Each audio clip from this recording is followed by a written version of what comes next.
जी नमस्कार साथियों, good morning प्यारे बच्चों। हरिओम, आदेश, आदर्श, मुकेश, अश्वनी, प्रशांत, प्रिंस, प्रदीप, ऋतिक, हरिओम, संदीप, सुनील, सुशील, अंकित, मनोज, संजय, किरण, बबलू, संगम, राधा, मोहन, सत्यम, राहुल, ऋतिक, आलोक, पंकज, पवन, मुकेश, परवीन, प्रदीप, पूजा, प्रीति, प्रियंका, अश्वनी, विशाल, विपुल, योगेंद्र, सभी बच्चों को नमस्कार, गुड मॉर्निंग। आज ये हमारी पहली क्लास है, डेमो हमारी हो चुकी है और डेमो के अंदर आपको बताया गया प्यारे बच्चों कि हमारा जो सिलेबस है हिंदी स्पेशल 010 जो बैच है हमारा, उसके अंदर हम तमाम जितने भी हमारे एग्जाम होने हैं 2020 और 21 के अंदर, उन तमाम एग्जाम को हम टारगेट कर रहे हैं। विशेष रूप से यूपीएसआई, एमपीएसआई और लेखपाल जो राजस्व निरीक्षक का है, उसमें हम प्यारे बच्चों अलग से उसका प्रैक्टिस सेशन हमेशा कंटिन्यू हम जारी रखेंगे। तो जो भी बच्चे इसमें यूपीएसआई या यूपी कांस्टेबल या एमपीएसआई या राजस्व निरीक्षक या लेखपाल से संबंधित जो भी अपनी तैयारी करने चाहते हैं, क्योंकि हिंदी का एक बहुत बड़ा रोल होता है इन सभी एग्जामों में, तो बेफिक्र होकर बिना किसी टेंशन से चिंता मुक्त होकर आप इस सिलेबस को अच्छी तरह से कंप्लीट करके सिलेक्शन ले सकते हो। बिल्कुल चाहे राजस्थान पटवारी का हो, देखो मैं पहले ही ऑलरेडी पोस्टर के माध्यम से भी बता चुका हूँ, वर्बली आज मैं प्यारे बच्चों आपको बोल भी रहा हूँ और पीडीएफ भी मैं आज डाल दूंगा। इसमें सारा जो सिलेबस है, जितने भी वनडे एग्जाम होते हैं, वो सारा सिलेबस हमेशा स्पेशल जो बैच आते हैं उनमें हम कराते हैं, चाहे वो हमारा जीएस का हो, रीजनिंग है, मैथ है, या फिर प्यारे बच्चों इंग्लिश का हो, या फिर यहाँ हिंदी का जो बैच है जो आपने परचेज किया है, हम इसकी बात करें। स्पेशल का मतलब यही होता है कि तत्काल हाल फिलहाल में होने वाले तमाम एग्जाम या आने वाले समय में जो भी एग्जाम होते हैं उनमें हम इसमें प्यारे बच्चों सारे सिलेबस को कंप्लीट करते हैं। बिल्कुल DSSB के जो जूनियर असिस्टेंट का है राज, उसका भी प्यारे बच्चों सिलेबस इसमें कवर होगा। एक बार आप पीडीएफ खोल के जरूर देख लेना, क्लास के लास्ट में मैं वो सारा सिलेबस ऑलरेडी जो भी आपका है उसमें टॉपिक वाइज वो सारी की सारी चीजें मैं टॉपिक वाइज, सेक्शन वाइज उसमें मेंशन किया हूँ। उसी को देखने से पता चल जाएगा कि आपको इस बैच में जो भी पढ़ना है उसका केवल 60% 70% ही पढ़ना है, क्योंकि मैं तो प्यारे बच्चों इसमें वो टॉपिक भी कराऊंगा जो किसी एक ही एग्जाम में आते हैं, बाकी जगह नहीं आते हैं। जैसे काव्य शास्त्र है, ठीक है, जैसे भाव पलवन है, संक्षेपण है, पत्र लेखन है, तो वो प्यारे बच्चों आपके यहाँ पे नहीं आता है। तो इसके आपको ये ध्यान रखना है, टीचिंग से जुड़े हुए तमाम जो बच्चे हैं, ठीक है, चाहे वो पीआरटी, टीजीटी, पीजीटी की तैयारी कर रहे हैं, DSSB, KVS, NVS, common paper में जो हिंदी आती है 20 नंबर, 10 नंबर, 30 नंबर की, उसका भी सिलेबस हम इसी के अंदर कवर करेंगे। तो यहाँ आपको ध्यान रखना है कि कम से कम इस पूरे बैच में 50 क्लास होगी और उस 50 क्लासों के अंदर आपको ये ध्यान रखना है 3000 प्लस क्वेश्चंस हम प्रैक्टिस कराएंगे, जिसका दिन रहेगा हमारा फ्राइडे और सैटरडे का। टॉपिक वाइज क्वेश्चंस होंगे, कुछ प्यारे बच्चों हम मिक्स क्वेश्चंस लेंगे, अलग अलग जो एग्जामों में पूछा गया है उनका सोल्यूशन बताएंगे कि किस तरह से इसका राइट आंसर ये हुआ है और बाकी के 3 राइट नहीं हुए हैं, उसका कारण क्या है, उसका लॉजिक क्या है।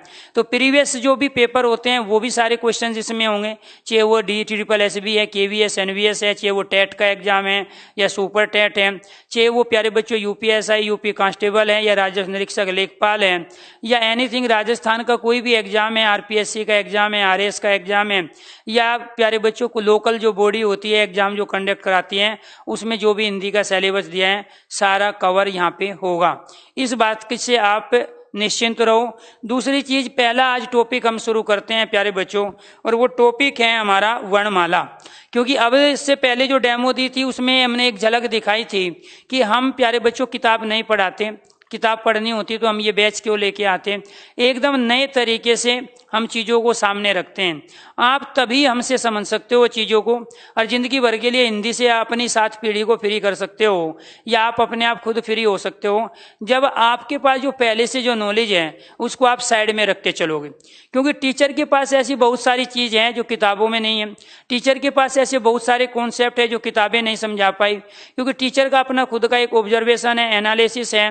प्यारे बच्चों, उस अनुभव का फायदा टीचर के आप उठा सकते हो वो तब जब आप पहले थोड़ा सा पेशेंस रख के तमाम उन कंडीशनों को, तमाम उन लॉजिक को सही तरीके से समझोगे और बाद में क्वेश्चन पे आप उनको अप्लाई करके राइट आंसर निकालने की कोशिश करोगे। अब वो तो था एक डेमो, उसमें डेमो में ये उठाया, बच्चों की डिमांड थी कि मैं हर जो भी बैच मेरे आते हैं 10वां बैच है, मैं उसमें एक नया टॉपिक लेता हूँ, ताकि जो बच्चे इस बैच को परचेज करना नहीं चाहते, ठीक है, उनके लिए भी एक टॉपिक का रिवीजन हो जाए, या उनके लिए भी एक नया टॉपिक यूट्यूब पे चला जाए, ताकि वहां से वो हेल्प लेके अपने उन चीज़ों को कर सकते हैं। पुराने बच्चों के लिए जो स्पेशल हिंदी 4 और 6 के बच्चे हैं, कम से कम 45% चीज़ें इस बैच में अलग मिलेगी। 45% एग्जाम्पल अलग होंगे, 45% से ज़्यादा क्वेश्चंस की प्रैक्टिस होगी। 45% अपने आप में बहुत बड़ा हो जाता है प्यारे बच्चों। तो ये दूसरी सबसे बड़ी खासियत ये है कि पुराने बैच की आप लोगों की वैलिडिटी समाप्त हो गई है, ना वो वीडियो आपके पास है, ना नोट्स हैं। यहाँ नोट्स नए सिरे से बने स्मार्ट बोर्ड के आधार पर, इसलिए नोट्स भी एकदम नए हैं। तो सन्नी और बाकी जो पुराने बच्चे इस बैच को खरीदे हैं, तो उन्होंने अच्छा ही किया, क्योंकि एक तो सिलेबस भी अलग है, बहुत सारी चीज़ ऐसी है जो बैच 4 में नहीं कराई गई थी, क्योंकि वहाँ ऑलरेडी हमने बताया था कि हम पर्टिकुलर इस भर्ती को टारगेट कर रहे हैं। तो वहाँ ऐसे ही हम कह रहे हैं कि टारगेट हम 3 भर्तियों को कर रहे हैं, लेकिन सिलेबस हम सबका करवा रहे हैं। तो टारगेट का मतलब ये हुआ कि हम प्रीवियस के जो क्वेश्चंस लेंगे, उसमें यूपीएसआई के, एमपीएसआई के, लेखपाल के, राजस्व निरीक्षक के, DSSS, एनवीएस, केवीएस के लास्ट ईयर के जो क्वेश्चंस है, वो मिक्स क्वेश्चंस हम उठाएंगे प्रैक्टिस के अंदर। और पर्टिकुलर प्यारे बच्चों, हम टॉपिक वाइज प्रैक्टिस करवाएंगे। आज मान के चलो मैं वर्णमाला पहले आज यहाँ पे पढ़ा रहा हूँ, तो वर्णमाला से कम 90 क्वेश्चन की मैं प्रैक्टिस कराऊंगा, और उसमें तमाम में वेराइटी आएगी जो राजस्थान पटवारी में पूछी जाएगी, राजस्थान कांस्टेबल में पूछी जाएगी, यूपी, एमपी, राजस्थान, बिहार के कांस्टेबल में पूछी जाएगी, कुछ बचता ही नहीं है। आरओ, एआरओ और यूपी पीसीएस का जो प्री वाला पेपर होता है, इससे आप प्यारे बच्चों ऑब्जेक्टिव टाइप जो पेपर होते हैं, मेंस में भी ऑब्जेक्टिव होता है हिंदी का पेपर, आरओ, एआरओ में एक, तो वो पेपर आप कवर कर सकते हो। तो डिस्क्रिप्टिव जो हिंदी है लिखित वाली, जिसमें हिंदी साहित्य का इतिहास भी आता है, ठीक है, वो नहीं कराएंगे। बाकी दुनिया में हिंदी का जो भी सिलेबस किसी भी भर्ती का है, उसका एक एक पॉइंट, एक एक टॉपिक, एक एक सब टॉपिक इसके अंदर होगा, और वो आपकी डिमांड के आधार पे भी वो टॉपिक कराया जाएगा। मान के चलो कोई टॉपिक आपको दोबारा से पढ़ना है, मान के चलो कोई टॉपिक केवल और केवल आपकी भर्ती में आता है, बाकी जगह नहीं आता है, तो उस एक बच्चे की वजह से भी वो तमाम टॉपिक प्यारे बच्चों इसमें लेंगे। लेकिन साहित्य का जो रोल है वो तो कराएंगे बेटे हिमांशु, वो तो हिंदी के प्रसिद्ध कवि लेखक वो कराएंगे, काव्य शास्त्र के क्वेश्चन आते हैं एमपी में, वो भी कराएंगे, भाव पलवन आता है, संक्षेपण आता है आपके यहाँ, ठीक है, जो बाकी जगह नहीं आता है। आपके यहाँ काव्य शास्त्र है, काव्य का हेतु, ठीक है, काव्य के लक्षण है, ठीक है, वो जो आते हैं केवल और केवल आपके यहाँ आते हैं, बाकी जगह नहीं। लेकिन मैं कह रहा हूं ऐसे टीचिंग वाले जो बच्चे हैं उनके यहाँ पेडागोजी आती है, बाकी किसी एग्जाम में नहीं आएगी। सीटेट के एग्जाम को छोड़कर पेडागोजी कहीं नहीं पूछी जाती। यूपी के जो एग्जाम है वहाँ टीचिंग एप्टीट्यूड आता है, तो हम वो हिंदी का टीचिंग एप्टीट्यूड और हिंदी की पेडागोजी भी पढ़ाएंगे, जबकि वो किसी दूसरे बच्चों के पेपर में नहीं आएंगे। तो कहने का मतलब जो भी आपका सिलेबस है उसका एक एक टॉपिक और सब टॉपिक यहाँ पे इस बैच में लिया जाएगा। और टॉपिक कर देते हैं शुरू, और वो है प्यारे बच्चों हमारा वर्णमाला। तो पहले यहीं से शुरू करते हैं।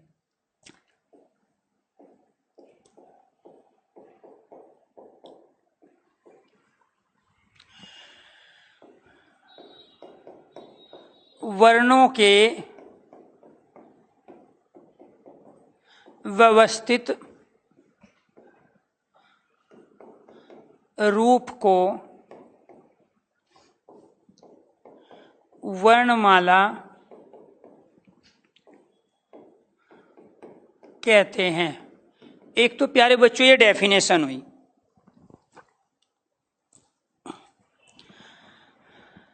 दूसरा, आखिरकार ये वर्ण है क्या? वर्ण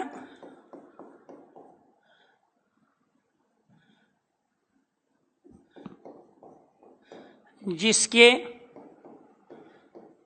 खंड अर्थात टुकड़े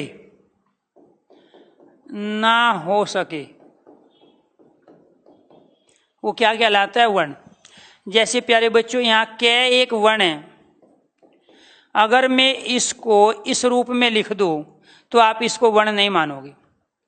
यानी कि यहाँ पे अगर ये ए एक वर्ण है और इसको प्यारे बच्चों में इस रूप में लिख दूं तो आप इसको वर्ण नहीं मानोगे, क्योंकि इसके प्यारे बच्चों 5 टुकड़े हो गए। एक टुकड़ा तो यहाँ से लेके यहाँ तक है, दूसरा टुकड़ा यहाँ से लेके यहाँ तक, तीसरा टुकड़ा ये, चौथा टुकड़ा ये, पांचवा ये।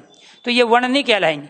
वर्ण केवल और केवल ये कहलाएगा, वर्ण ये कहलाएगा। क्यों? क्योंकि प्यारे बच्चों इसके टुकड़े नहीं हो सकते। आप इसको कह नहीं मानोगे, आप ये जो 4 टुकड़े इसके हुए हैं इसको आप वर्ण नहीं कहोगे। तो जिसके खंड अर्थात टुकड़े ना हो सके वो क्या कहलाता है? वर्ण कहलाता है। इसके बाद इसको कहते हैं प्यारे बच्चों, दूसरा नाम इसका होता है अक्षर। वर्ण का मौखिक रूप, वर्ण का जो मौखिक रूप होता है वो क्या कहलाता है? अक्षर। दूसरा जो पॉइंट है,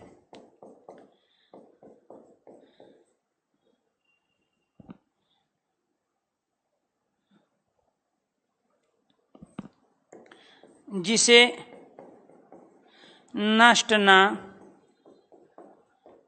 किया जा सके वो भी क्या कहलाता है? अक्षर। आपको ये ध्यान रखना है, देखो ये जो अक्षर शब्द हैं ये ऐसे बना है, इसमें एक तो प्यारे बच्चों ये यहां से लेके यहां तक ये क्षर है और ये है। तो यहाँ क्षर का मतलब होता है कि जो नष्ट हो, जैसे मर्दाक्षण, मर्दाक्षण मतलब जो नष्ट हो जाए।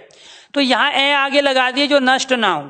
तो कोई भी चीज प्यारे बच्चों नष्ट कौन सी नहीं होती? जो कभी पैदा नहीं होती। तो ये जो वर्णमाला में जो हम प्रयोग करते हैं 52 वर्णों का, ये आज तक कोई नहीं बता पाया कि वास्तव में ये आए कहाँ से, इनका जन्म कहाँ से हुआ, किसके द्वारा हुआ। और जो वस्तु कभी जन्म नहीं लेती, जो पैदा नहीं होती, तो वो कभी नष्ट भी नहीं होती।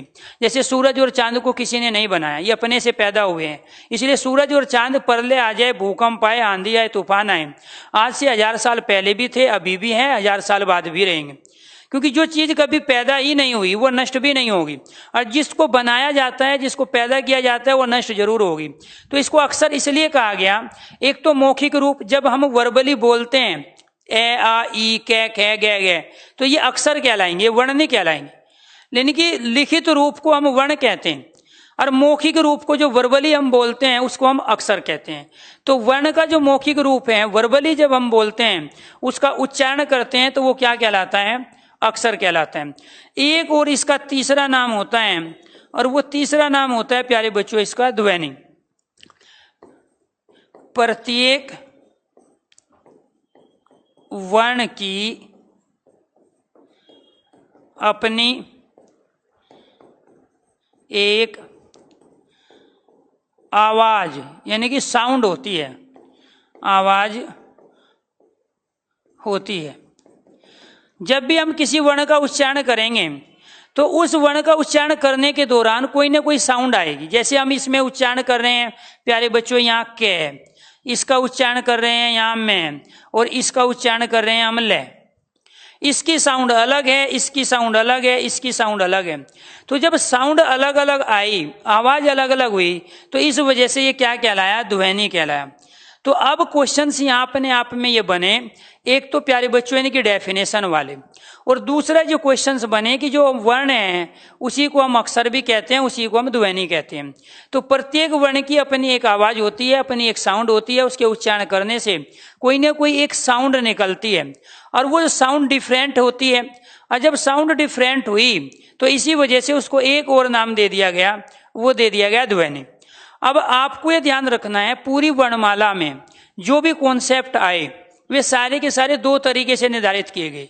कुछ तो व्याकरण शास्त्रियों ने अपना मत विचार व्यक्त किया, और कुछ भाषा वैज्ञानिकों ने। तो प्यारे बच्चों, भाषा वैज्ञानिक ने भाषा की संरचना, उसके स्वरूप को एक अलग तरीके से परखा, और व्याकरण शास्त्रियों ने एक अलग रास्ता तैयार किया। तो वहां जहां पर ये दोनों के प्यारे बच्चों वास्तव में विचार भिन्न भिन्न हो जाते थे, तो वो चीज बन जाती थी अपवाद। वो क्या बन जाती थी? अपवाद, कि ऐसा हो भी सकता है और नहीं भी, वो कहलाती है अपवाद। लेकिन जहां पे दोनों सहमत हो जाए किसी एक कंडीशन पे, वो प्रमाणिक और साइंटिफिक तरीके से चीजों को प्रूफ माना गया। तो यहाँ ये डेफिनेशन थी। इसके अलावा जो क्वेश्चंस बनेंगे यहाँ से, वो क्वेश्चन ये बनेगा कि भाषा की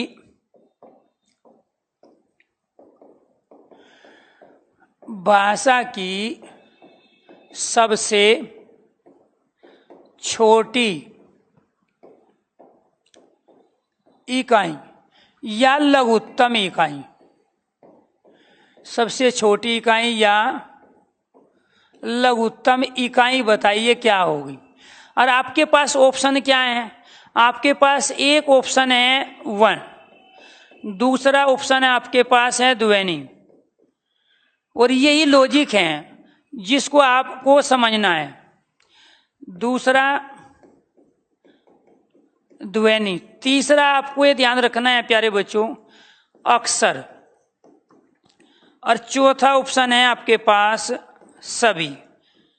ये ट्रेंड चेंज हुआ है। पहले यही क्वेश्चन पूछा जाता था तो ऑप्शन आपके क्या होते थे। जब पहले क्वेश्चन पूछा जाता था एक शब्द होता था, दूसरा पद होता था, तीसरा वर्ण होता था और चौथा इसमें वाक्य होता था। तो ये पहले जमाने का क्वेश्चन हुआ जो किताबों में दिया हुआ है। क्लियर। तो क्वेश्चन वही है कि भाषा की सबसे छोटी इकाई या लघुत्तम इकाई बताइए कौन सी है। तो आप इसका आंसर फटदे से दोगे सर, इसका आंसर ना 3 है। भाषा की सबसे छोटी इकाई वर्ण है। लेकिन आज जो आपको 4200-4600 पे ग्रेड पे भर्ती होना है और जो कॉम्पिटिटिव एग्जाम का ट्रेंड ही चेंज हो गया, क्वेश्चंस की वैरायटी, तो क्वेश्चंस तो वही है लेकिन उसके ऑप्शन क्या हो गए अलग। अब आपके जो आपने आंसर दिए, कोशिश करो, गलती करो बेटे। सीखने सिखाने का काम तो हमने आज स्टार्ट किया है और जो 1.5 महीने तक चलेगा। तो यहाँ आपको ये ध्यान रखना है सारी चीजें लॉजिकल आएगी, सीक्वेंस में आएगी, बस पेशेंस रख के पढ़ना है।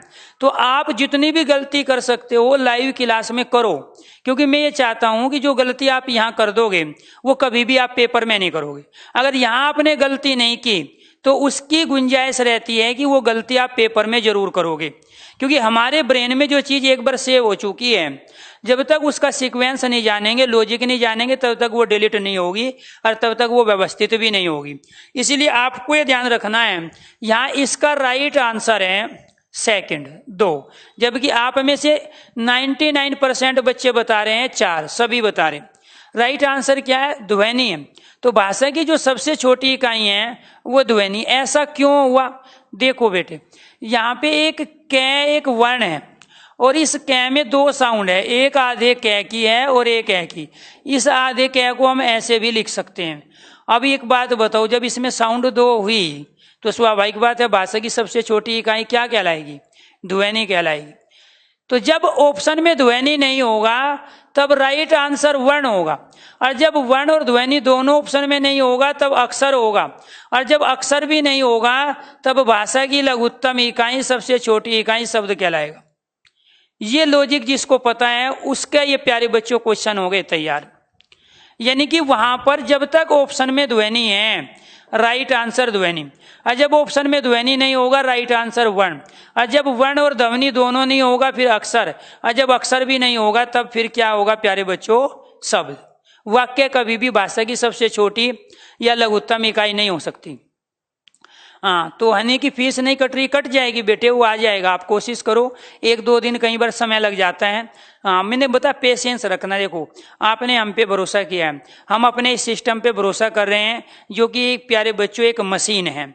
अभी ये मशीन हमें भी धोखा दे सकती है कभी, ठीक है। तो इसीलिए थोड़ा उस भरोसे को लास्ट तक बनाए रखना है, और लास्ट में आप इतने खुश होके हिंदी से जिंदगी भर के लिए फ्री हो जाओगे कि दोबारा से आपको रिवीजन भी करने की आवश्यकता नहीं होगी।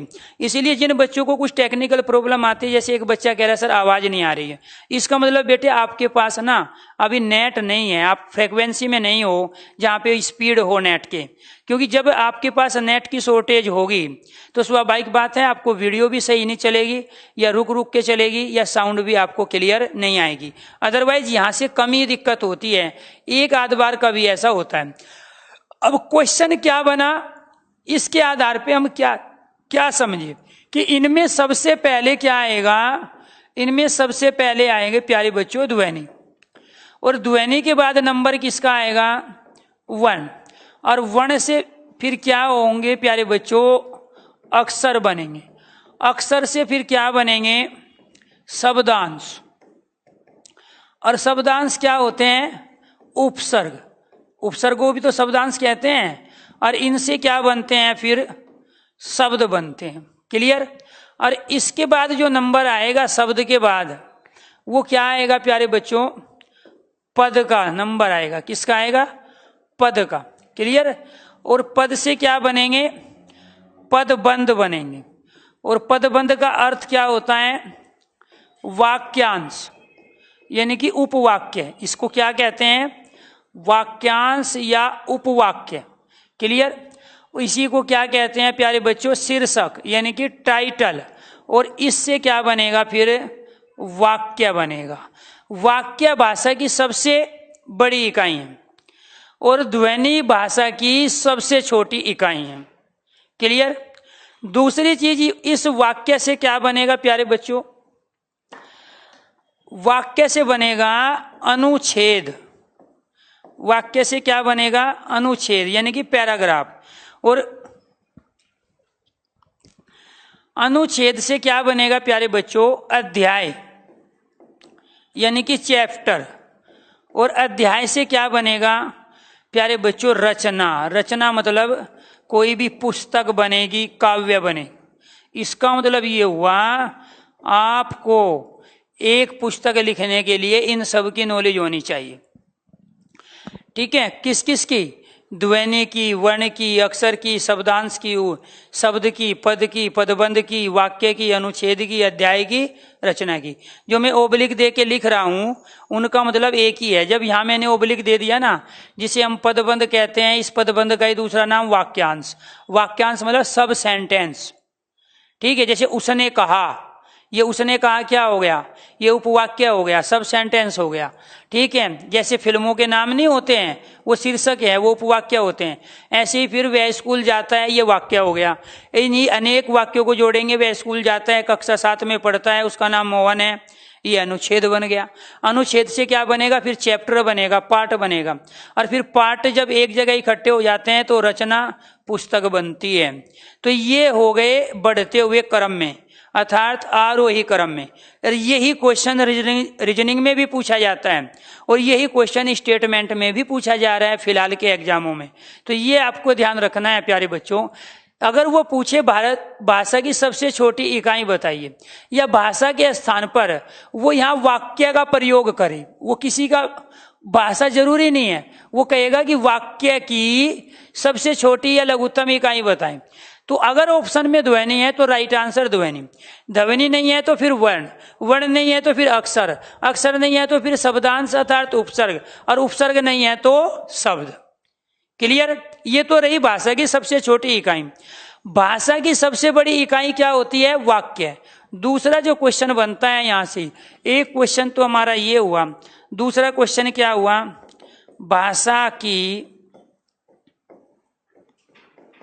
वर्धतम या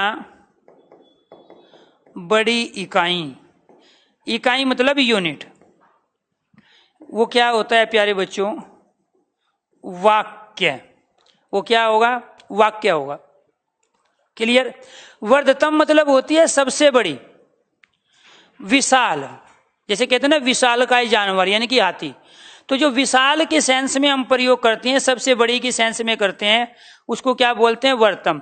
तो भाषा की वर्धतम यानी कि सबसे बड़ी इकाई जो होती है वो वाक्य है, और सबसे छोटी इकाई क्या होती है, ध्वनि। तो ये रहे हमारे दो क्वेश्चन। इसके बाद जो क्वेश्चन यहां से आता है वो क्वेश्चन होगा प्यारे बच्चों वर्ण के भेदों से। ये तो हमने वर्णों के बारे में चर्चा कर ली, वर्ण के भेद। और वर्ण के अपने आप में दो भी भेद होते हैं और तीन भी होते हैं। अब इसका कारण क्या है, अब ये 213 नहीं है, ये तो 2 या 3, उसको समझो लॉजिक को क्या है। एक तो होते हैं प्यारे बच्चों वर्ण में स्वर वर्ण, दूसरे होते हैं व्यंजन वर्ण, और तीसरे हम प्रयोग करते हैं अयोगवाह। क्या करते हैं, अयोगवाह वर्ण। जैसे अगर हम स्वर की बात करते हैं तो प्यारे बच्चों, तो वे कौन कौन से वर्ण होते हैं, एक तो ये ए, आ, ई, बड़ा ई, इसके बाद में छोटा ऊ, बड़ा ऊ, ये वाला री, ए, बड़ा ए, औ, ये वाला औ। क्लियर, हिंदी में ये होते हैं, ठीक है 11। संस्कृत में 13 होते हैं। इनमें से एक ये आ जाता है 12वां और एक ये 13वां आ जाता है। ये कहाँ होते हैं दोनों? संस्कृत में। तो कुल होते हैं 13, हिंदी में प्रयोग होते हैं 11। क्लियर, 4 4 8, 8 और 3 11 हो गए। अब ये इनके बारे में भी बताएंगे ये क्या है। इसके अंदर क्या होते हैं प्यारे बच्चों? एक होता है स्पर्श व्यंजन। क्या होते हैं? स्पर्श व्यंजन। ये कैसे लेकर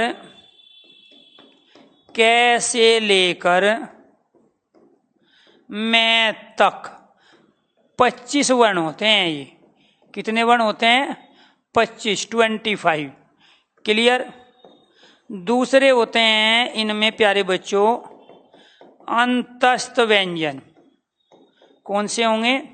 अंतस्थ व्यंजन। ये 4 वर्ण होते हैं, यानी कि हम व्यंजन पढ़ रहे हैं, इसमें ये, रे, ले और वे। इसके बाद तीसरे जो होते हैं वो होते हैं ऊष्म। इसका दूसरा नाम उष्मान भी होता है, ऊष्म व्यंजन। तो ये इसकी भी संख्या कितनी होती है? 4। और ये कौन कौन से होते हैं? तीनों तरह के से और एक ये हैं। और एक इसमें चौथा होता है संयुक्त व्यंजन। ये भी व्यंजन में आता है, संयुक्त व्यंजन। तो संयुक्त व्यंजन की जो संख्या होती है वो भी 4 वर्ण होते हैं। प्रयोग हम 5 का करते हैं। कौन कौन से? एक तो प्यारे बच्चों ये होता है, दूसरा ये,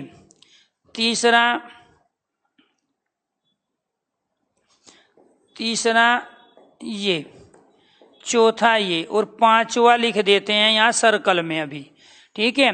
प्रयोग हम 5 का करते हैं, लेकिन काउंट हम 4 को करते हैं, क्योंकि उसको इस रूप में लिख लेते हैं, आधा दे और ये के रूप में। क्लियर। प्रयोग हम कर रहे हैं अलग अलग, इसलिए वो काउंट नहीं करते, उसका भी लॉजिक बताएंगे। और एक 5वां और होता है, वो लिख देते हैं यहाँ पे, और उसको कहते हैं हम उत्क्षेपित व्यंजन। और ये होते हैं 2। ये कितने होते हैं? 2। एक तो होता है ये और दूसरा होता है ये। क्लियर।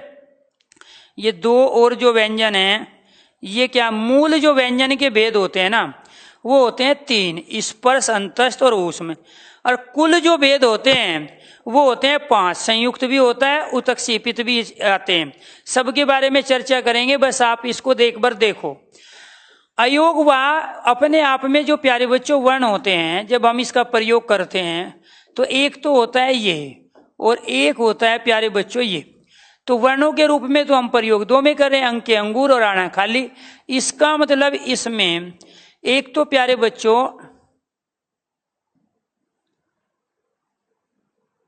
हम अनुस्वार का प्रयोग करते हैं। किसका प्रयोग करते हैं? अनुस्वार। ठीक है। जैसे अनुस्वार ये वाला जो ऊपर लगा हुआ है, इसी को अनुस्वार बोलते हैं। दूसरा हम किसका प्रयोग करते हैं इसमें? विसर्ग का। ये यहाँ जो लगा हुआ है ये विसर्ग वाला कहलाता है। एक और भी होता है प्यारे बच्चों, वो क्या होता है? हलंत। ठीक है। जैसे हमने पाठ्य शब्द ले लिया, यहाँ हमने क्या किया भाई, हमें आधा दय लिखना है तो हलंत लगाना पड़ेगा। हम बिना हलंत लगाए लिख ही नहीं सकते दय को। ऐसे प्यारे बच्चों ठय हमें लिखना है, हलंत लगाना पड़ेगा। डय लिखना है, हलंत लगाना पड़ेगा। तो ऐसे बहुत सारे शब्द हैं, डय लिखना है तो हलंत लगाना पड़ेगा। तो ये भी अयोग वा में ही माना जाता है। भाषा वैज्ञानिक व्याकरण शास्त्रियों के अलग अलग मत हैं। एक इसी में ही हम चौथा प्रयोग करते हैं, और वो है अर्धचंद बिंदु।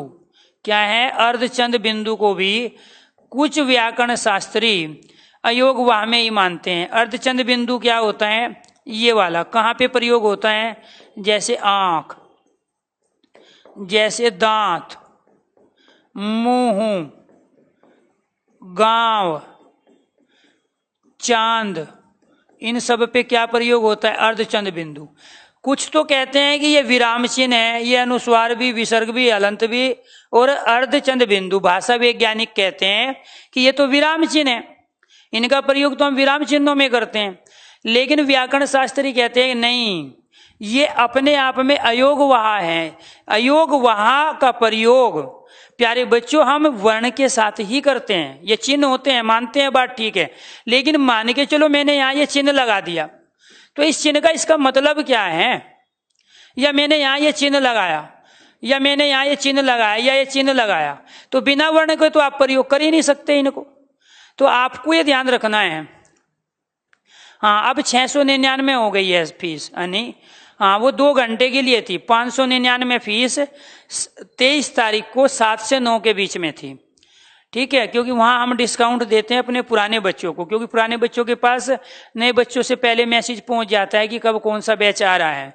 अगर कोई पुराना बच्चा, वो आपके लिए भी थी, अगर वो आपको इन्फॉर्मेशन थी तो उस समय 7 से 9 के बीच में 23 तारीख जिसने भी पेमेंट किया है वो 599 ही पेमेंट हुआ है। उसके बाद 100 रुपये बढ़ गई। अगला जो बैच आएगा तो उसमें हो सकता है यही फीस रहे या फिर 100 रुपया और बढ़ जाए, ठीक है। तो वो प्यारे बच्चों एक हमारा जो मैनेजमेंट है वो तय करता है उस चीज को, ठीक है। हाँ, वीओडी बिल्कुल मिलेगी बेटे, ठीक है, बिल्कुल मिलेगी। पुराने बैच मान के चलो किसी का पेपर, देखो हमारे लिए ना यहाँ एक एक बच्चा महत्वपूर्ण होता है, ठीक है। अगर किसी का हम सिलेबस कंप्लीट करेंगे 1.5 महीने में, सिलेबस कंप्लीट करेंगे 40 से लेके 50 क्लास के बीच में, और 40 क्लास तो एक दिन में हो नहीं सकती, वो तो रोज तो एक ही क्लास होगी ना। लेकिन कोई एग्जाम आ जाता है, कोई एग्जाम की डेट आ जाती है अचानक, और हमें पता है कि हमारे से जो बच्चे पढ़ रहे हैं उसमें से बहुत सारे बच्चे ऐसे हैं जो उस एग्जाम को दे रहे हैं। तो उस कंडीशन में भी हम पुराना जो बैच है हमारा उसकी सारी वीडियो उठा के डाल देते हैं आपके बैच में। जिसको आपको फटाफट पढ़ना है वो उस वीओडी को खोल के भी पढ़ सकता है। अदरवाइज ये सारी वीडियो आप प्यारे बच्चों आपके पास रिकॉर्डेड रहती है, और ये सारी आपके पास रिकॉर्डेड मार्च तक रहेगी। ये 6 महीने की हम वैलिडिटी दे रहे हैं, तो अक्टूबर, नवंबर, दिसंबर, जनवरी, फरवरी, मार्च में आपके 6 महीने कंप्लीट होंगे। सितंबर को हम काउंट कर ही नहीं रहे। उसके बाद भी हमें लगता है कि मार्च के बाद अप्रैल में कोई पेपर है तो फिर हम 1 महीना और एक्स्ट्रा बढ़ा देते हैं। तो उसमें तो आपको टेंशन लेने की, कहने की, बताने की जरूरत ही नहीं है। प्रैक्टिस बैच हमारा एक अलग से आएगा आज से 15 दिन बाद, और उसका टाइमिंग रहेगा 8 से 9:30 बजे। तो उसमें केवल और केवल प्रैक्टिस कराएंगे, कॉन्सेप्ट को क्लियर नहीं करेंगे अलग से, सिर्फ सॉल्यूशन देंगे क्वेश्चंस के आंसर का, लेकिन लॉजिक सारे रखेंगे, ठीक है। तो जिसने पहले पढ़ा है या जो सोच गया है कि मैं किताब पढ़ चुका हूं या हिंदी में दाएं बाएं पढ़ा हूं और मेरी हिंदी अच्छी है, उसको अगर देखना है कि मैं कितने पानी में हूं, कितने क्वेश्चन में कर पा रहा हूं, तो वो उस प्रैक्टिस बैच को ज्वाइन करेगा जो आज से 15 से 20 दिन के बाद आएगा, जिसका टाइम रहेगा 8 से 9:30 बजे। लेकिन मैं इस बैच में 3000 प्लस क्वेश्चन प्रैक्टिस कराऊंगा फ्राइडे और सैटरडे के दिन, जो कि आपका डाउट सेशन भी है, आपके साथ डिस्कशन भी करना है। बाकी मंडे टू थर्सडे हम केवल और केवल कॉन्सेप्ट को क्लियर करते हैं, नए टॉपिक को रोज पढ़ाते हैं जैसे आज पढ़ा रहे हैं। इसीलिए प्यारे बच्चों जब तक ये टॉपिक कंप्लीट नहीं होता तब तक तो हम प्रैक्टिस नहीं कराएंगे, क्योंकि जब ये टॉपिक पूरा कंप्लीट हो जाएगा, क्योंकि वर्णमाला भी अपने आप में 4 अलग अलग सेक्शन हैं। एक तो वर्ण का परिचय हुआ, वर्ण भेद के, स्वर के भेद, व्यंजन के भेद, ये सारे हम पढ़ेंगे। इसके बाद में हिंदी शब्दकोश में शब्दों का स्थान है, फिर वर्णों का उच्चारण स्थान है, वर्ण विन्यास है, वर्ण विच्छेद, वर्ण संयोग है। ये 4 अलग अलग सेक्शन है वर्णमाला के। इसमें से सिर्फ स्वर और व्यंजन के भेद पढ़ा के खत्म कर देते हैं किताब भी और लोग भी, लेकिन हम यहाँ वर्णों के 8 जो उच्चारण स्थान है वो भी पढ़ाएंगे, ठीक है। वर्ण विन्यास, वर्ण विच्छेद भी पढ़ाएंगे। हिंदी शब्दकोश में वर्णों व शब्दों का जो सही क्रम है वो भी सिखाएंगे कि वो कैसे आपको पहचानना है। क्लियर? तो यहां आपको ध्यान रखना है कि ये क्या थे, ये केवल और केवल चिन्ह थे, लेकिन इन चिन्हों का प्रयोग तो वर्ण के साथ करना पड़ेगा ना आपको। और जब वर्ण के साथ चिन्हों का प्रयोग करना पड़ेगा तो एक तीसरा भेद बना दिया, और वो बना दिया अयोगवाह। क्या रख दिया? तो अयोगवाह वे चिन्ह होते हैं जिनका हम वर्णों के साथ प्रयोग करते हैं, जिनका खुद का कोई अस्तित्व नहीं होता, लेकिन वर्णों के साथ उनका प्रयोग होने पर वे किसी न किसी सेंस को बताते हैं, किसी न किसी अर्थ को बताने का काम करते हैं। इसीलिए वर्ण के 2 भेद नहीं होते, वर्ण के कुल 3 भेद होते हैं। एक होता है स्वर वर्ण, दूसरा व्यंजन वर्ण, और तीसरा होता है अयोगवाह। मूल जो माने जाते हैं, मूल मतलब जड़, मूल ये 2 माने जाते हैं, और कुल 4। अब मान के चलो आपसे क्वेश्चन पूछ लिया अयोगवाह बताइए कितने होते हैं, ऑप्शन में 4 भी है, राइट आंसर 4। अगर ऑप्शन में 4 नहीं है, 2 भी है, 3 भी है, राइट आंसर 3। अगर ऑप्शन में 3 नहीं है तब राइट आंसर 2। 2 कौन से? अनुस्वार और प्यारे बच्चों विसर्ग। हमेशा जब भी इस तरह की कंडीशन पैदा हो जाए कि ऑप्शन में 2 भी हो, 3 भी और 4 भी हो, तब आपको ध्यान रखना मैक्सिमम डिजिट मानी जाती है। मैक्सिमम डिजिट का मतलब हुआ कि यहां जब ऑप्शन में 4 है, जब तक 4 है राइट आंसर 4 रहेंगे। जब तक प्यारे बच्चों ऑप्शन में 4 नहीं है, अब 2 और 3 ऑप्शन में है, एक ऑप्शन आपको 1 दे दिया, 1 2 1 3 और 1 दे दिया 5। अब राइट आंसर क्या हुआ? 3 हुआ, क्योंकि 5 होते ही नहीं है। या तो 4 होते हैं, या 3 होते हैं, या 2 होते हैं। अब मान के चलो उसे पूछना है कि मूल भेद कितने होते हैं, और ऑप्शन में 4 भी हो, 3 भी हो, लेकिन मूल भेद पूछ रहा है क्वेश्चन। और जब मूल भेद पूछ रहा है तो 2 ही राइट आंसर होगा, चाहे ऑप्शन में 3 या 4 कुछ भी दिया हो। तो मूल भेद होते हैं प्यारे बच्चों ये 2। क्लियर? अनुस्वार और विसर्ग। और कुल अयोगवाह जो होते हैं इसके, तो कुल होते हैं 4, और 4 नहीं है तो ऑप्शन हो गया 3। ऐसे ही व्यंजन में भी होता है। व्यंजन के मूल भेद 3 होते हैं, स्पर्श, अंतस्थ और ऊष्म। क्योंकि ये भी तो इन्हीं व्यंजनों से मिलके बने हैं, इसलिए इनको व्यंजन का भेद नहीं माना गया, मूल भेद 3 माने गए। लेकिन जब पूछेगा कि कुल व्यंजन के कितने भेद हैं, ऑप्शन में अगर 5 है तो राइट आंसर 5, क्योंकि ये उत्क्षेपित व्यंजन भी होता है। और ऑप्शन में 5 नहीं है तो 4 है, तो फिर राइट आंसर 4। और 4 भी नहीं है, 5 भी नहीं है, तो फिर है 3। बेटे वो ऑप्शन बताता है कि वहां उस क्वेश्चन का राइट आंसर क्या होगा। दिक्कत आप लोगों के साथ क्या है? सर जी किताब में तो ये लिखा हुआ है। और दिक्कत मैं बार बार कह रहा हूं बेटे, किताब किसी ब्राह्मण ने नहीं लिखी, उसने एक कंडीशन को माना और उसको वहां पे लिख दिया।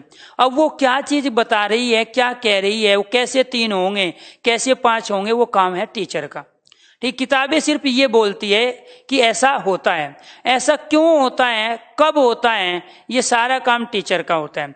इसलिए अगर किताबों से सारी चीज समझ जाते तो फिर हमारा तो कोई अस्तित्व ही नहीं था। तो यहाँ क्वेश्चन पूछ रहा है व्यंजन के कुल भेद बताओ, और व्यंजन के कुल भेद बता के वो ऑप्शन आपको दे रहा है कौन से? एक ऑप्शन तो दे दिया उसने प्यारे बच्चों 2, दूसरा ऑप्शन दे दिया उसने 3, और तीसरा ऑप्शन दे दिया उसने 6, और चौथा जो ऑप्शन दे दिया उसने वो दे दिया प्यारे बच्चों 8। और क्वेश्चन क्या था? व्यंजन के कुल भेद बताओ। और जब ऑप्शन में ना तो 5 है ना 4 है, तो राइट आंसर क्या होगा? 3 ही होगा ना। तो इसके अलावा कोई आंसर हो ही नहीं सकता। तो राइट आंसर क्या हुआ प्यारे बच्चों? 3। अब मान के चलो वो प्यारे बच्चों यहाँ 6 और 8 नहीं देता, अब उसने ऑप्शन यहाँ पे दे दिया 4 और यहाँ पे ऑप्शन दे दिया उसने 5। क्वेश्चन वही है। अब क्वेश्चन पूछ रहे हैं कि व्यंजन के कुल भेद बताओ कितने हैं, तो राइट आंसर क्या हुआ प्यारे बच्चों? 5 हुआ। क्योंकि जब वो ऑप्शन में 5 दे रहा है तब 5 मानोगे ना। तो वो उसके ऊपर डिपेंड हुआ कि वो पूछना क्या चाहता है। क्योंकि हम तो प्रयोग तो 5 कर रहे हैं व्यंजन के। एक तो हम स्पर्श करते हैं, ऊष्म करते हैं, संयुक्त करते हैं, उत्क्षेपित करते हैं।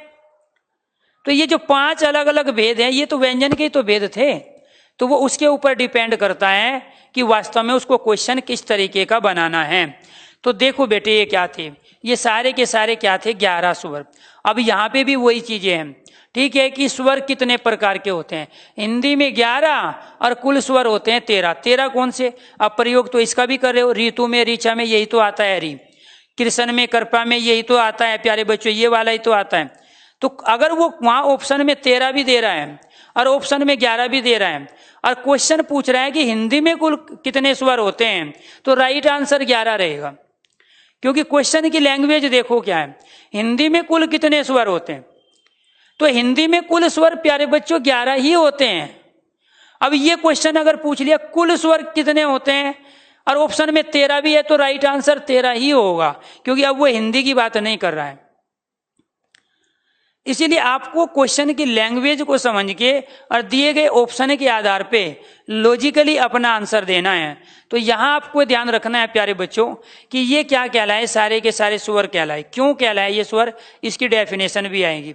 और ये क्या कहलाए, स्पर्श इसलिए कहा गया इनको क्योंकि जब हम इन कैसे लेकर मैं तक के जो 25 वर्ण का उच्चारण करते हैं, हम डिटेल में चलेंगे, ऐसी तो सिर्फ बेसिक चीजें मैं बता रहा हूं, ठीक है। कैसे लेकर मैं तक के जो 25 वर्ण है इनको 5 वर्गों में बांट दिया, कै वर्ग, च वर्ग, टे वर्ग, तय वर्ग और पै वर्ग। तो यहाँ कै खे गया गया चे छे ते थे, ये जो है ये स्पर्श इसलिए कहलाते हैं क्योंकि जब हम इनका उच्चारण करते हैं तो फेफड़े जो वायु छोड़ते हैं वो जीभ का स्पर्श करके बाहर निकलती है, तो इस वजह से इनका नाम रख दिया गया स्पर्श व्यंजन।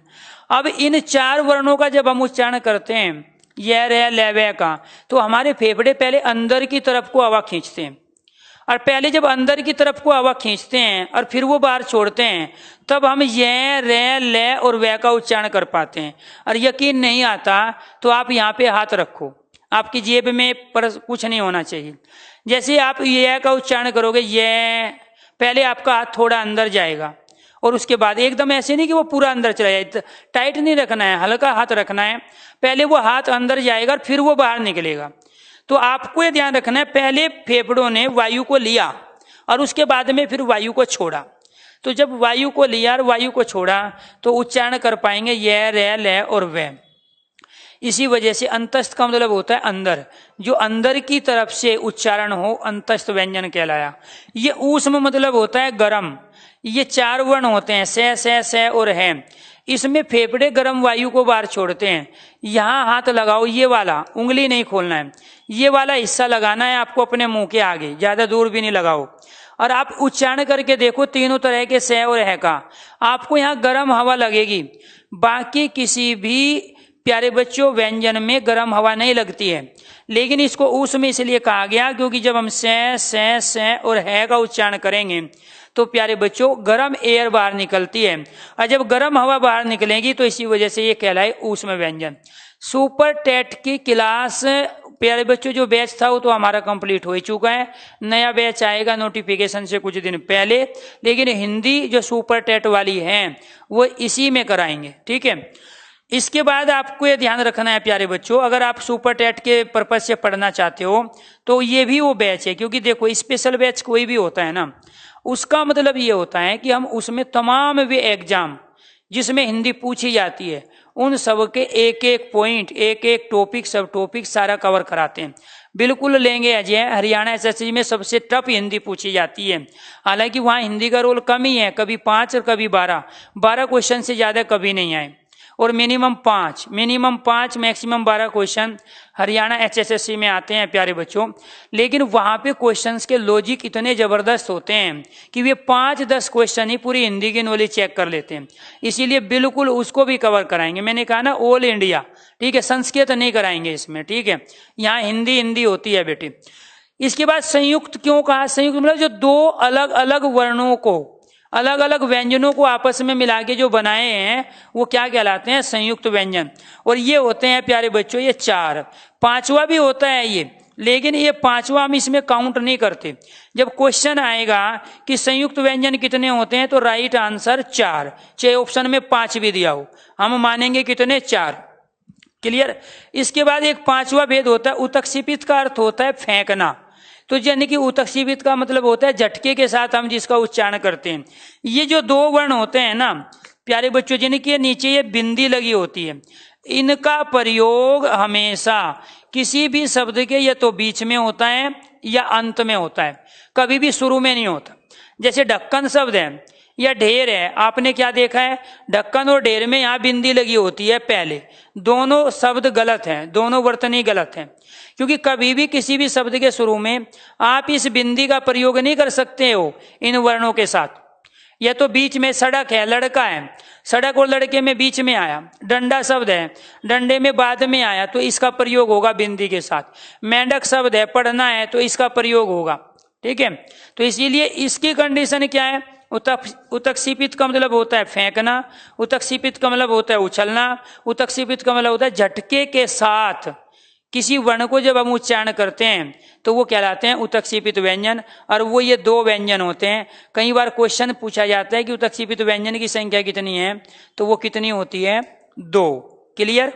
चलो, इसके बाद में अयोग वाक्य की भी चर्चा हो गई। अब लेते हैं इसको डिटेल से। पहले आप यहां पे पढ़ो प्यारे बच्चों, अपने आप में जो ये अयोग वाह की कंडीशन है इसको समझेंगे। पहले ये अयोग वाह आखिरकार है क्या? वर्ण का कौन सा भेद है? तीसरा भेद है। अयोग वाह एक प्रकार के चिन्ह होते हैं जिनका प्रयोग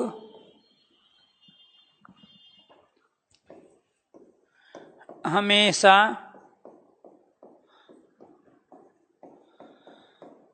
वर्णों के साथ किया जाता है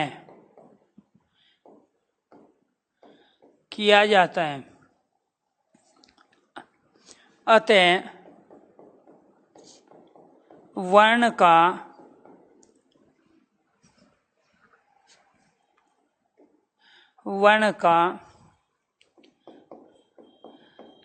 तीसरा भेद अयोगवाह वर्ण कहलाते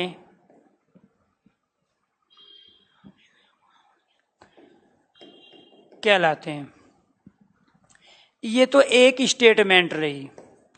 दूसरी स्टेटमेंट,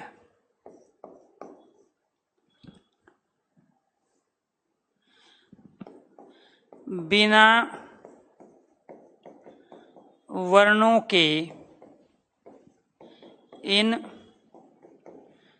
चिन्हों का कोई अस्तित्व नहीं होता। ये कई बार क्वेश्चन पूछा गया है। क्लियर?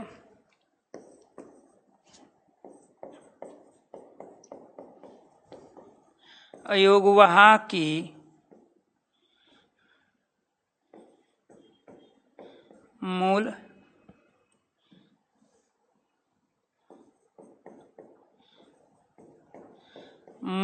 भेद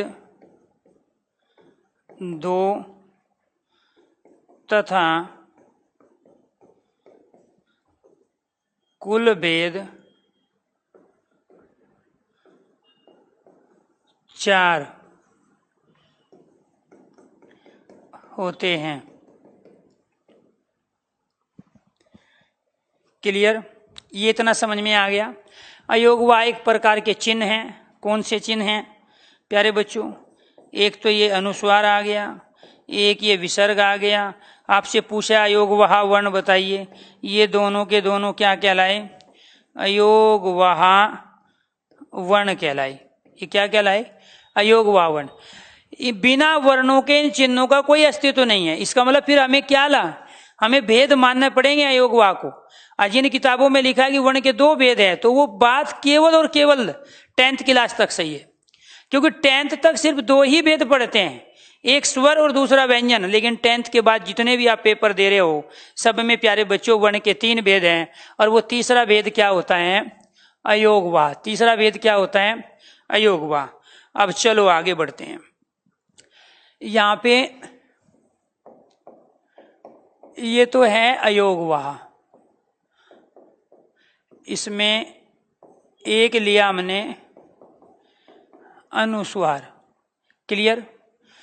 इसके बाद इसका लिया हमने चिन्ह, और इसका जो चिन्ह है प्यारे बच्चों वो है ये। क्लियर? फिर हमने यहां शब्द प्रयोग करके दिखाया आपको कि इसका प्रयोग कहां कहां करेंगे, कहां कहां प्रयोग करते हैं। इसका प्रयोग हम संख्या में, इसका प्रयोग और कहां होता है? संज्ञा में, संसार, संस्कृति, संविधान। क्लियर? संशय, संहार, मयंक, अंक, अंकित, एनीथिंग। और भी बहुत सारे शब्द हो सकते हैं, जरूरी नहीं सिर्फ इन पे ही होता है। मैं तो सिर्फ एग्जाम्पल दे के बताया हूं कि ये जो बिंदी लगाई है ना बेटे हमने, ये जो बिंदी लगाई है इसी को हम क्या बोलते हैं? अनुस्वार बोलते हैं इसको, अनुस्वार कहे या अनुस्वर कहे। तो ये जो चिन्ह है ये ही अयोग वाक्य कहलाता है। और दूसरा क्या है हमारा, दूसरा है विसर्ग। आराम आराम से पढ़ेंगे चीजों को, लॉजिकली पढ़ना ऐसा है कि जिंदगी में दोबारा से रिवीजन ना करना पड़े। शब्द आ गया प्यारे बच्चों, प्रातः काल, विसर्ग लगा हुआ है। पुनः आगमन, पराय,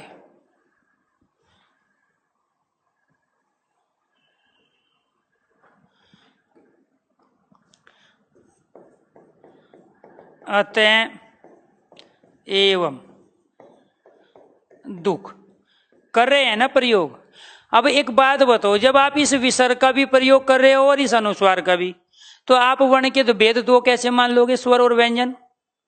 तो जब इसका प्रयोग कर रहे हो, रोजमर्रा की जिंदगी में रोज इस्तेमाल कर रहे हो, लिखते समय भी और उच्चारण करते समय भी, अगर प्यारे बच्चों में यहां पर ये हटा दो, ये उच्चारण करना एक बार क्या है, ये अथ है।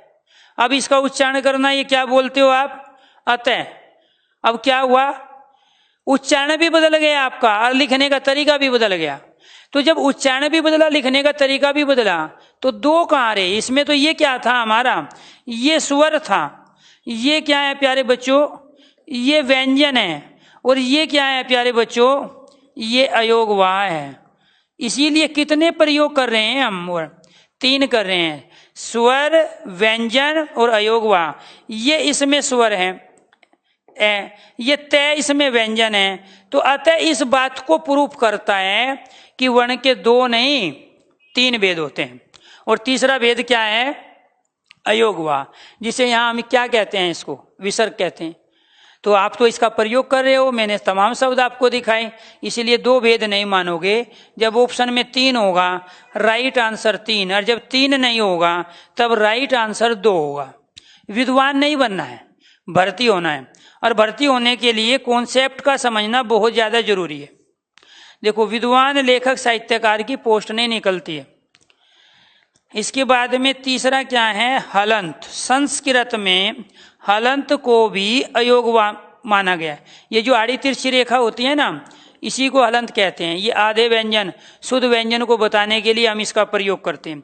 जैसे यहां शब्द आ गया हमारा पाठ्य, दूसरा शब्द आ गया मिट्टी, इसके बाद एक और शब्द आ गया वरण, इसके बाद द्वारा, यहां पे शब्द आ गया गद्य, इसके बाद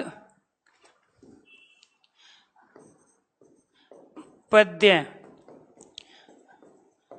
विद्यालय, क्लियर, विद्वान। एनसीईआरटी की बुक में ये सारे शब्द ऐसे लिखे मिलेंगे आपको, और यही शुद्ध वर्तनी है। शुद्ध वर्तनी भी यही है। अब मान के चलो विद्यालय एक तो आपको ये दे दिया और एक ये दे दिया, और आपसे पूछ रहा है कि शुद्ध वर्तनी बताओ दोनों में से कौन सी है। एक तो ऑप्शन ये है, एक ऑप्शन आपका है नीचे वाला। तो एक ऑप्शन आपको ये दिया, एक ये शुद्ध वर्तनी पूछ रहा है, तो ऊपर वाला ही शुद्ध वर्तनी है। वो ऊपर वाला शुद्ध वर्तनी इसलिए है क्योंकि वो खुद बता रहा है बेटे कि ये दे और ये से मिलके बना। तो यहाँ ये जो संयुक्त व्यंजन है ना, ये यहाँ से लेके यहाँ तक दे, यहाँ से लेके यहाँ तक ये, तो यानी कि वहां आधा दे और ये पहले वाला हमेशा आधा होता है, ऊपर वाला आधा होता है, नीचे वाला हमेशा पूरा होता है। क्लियर। तो इसीलिए ऊपर वाली वर्तनी विद्वान में ये वाला विद्वान राइट आंसर माना जाएगा जब वो इस विद्वान को भी आपके साथ देगा। तो आपको ये ध्यान रखना है प्यारे बच्चों, ये बात एक ही है, इसका भी आप उच्चारण वही करोगे, इसका भी। तो आधा कौन सा हुआ आपके अनुसार, आधा वह था, लेकिन आधा यहाँ दे है। ऊपर वाला पहले वाला हमेशा संयुक्त व्यंजनों में जब 2 व्यंजन एक साथ आ जाए, ऊपर वाला पहले वाला हमेशा आधा होता है और नीचे वाला बाद वाला हमेशा पूरा होता है, जबकि आप समझते हो उल्टा। तो यहां इस हलंत का भी हम क्या है प्रयोग कर रहे हैं, किसके रूप में कर रहे हैं, हलंत के रूप में इन तमाम शब्दों में। चौथा क्या है हमारा योगवाह, चौथा योगवाह है अर्धचंद बिंदु। कुछ विद्वान कहते हैं कि नहीं, ये तो विराम चिन्ह है, ये अर्धचंद्र बिंदु का चिन्ह होता है। किसका होता है? इसका प्रयोग कहाँ पे होगा? आंख में। क्लियर? दूसरा अंधेरा, अंधेरे में भी तो प्रयोग हो रहा है। ठीक है। हुंकार, हुंकार में भी इसी का प्रयोग होगा। इसके बाद में दांत, गांव, चांद, इन सब में प्रयोग कर रहे हैं। तो इसका मतलब कुल कितने हुए? 4। एक अनुस्वार, दूसरा विसर्ग, तीसरा हलंत और चौथा ये हुआ। तो ये अपने आप में क्या था हमारा टॉपिक? ये टॉपिक था हमारा वर्ण का तीसरा भेद, और वो तीसरा भेद क्या था? अयोगवा। हो गया कंप्लीट। एक बार नजर दौड़ाओ इस पे, फिर आगे बढ़ते हैं।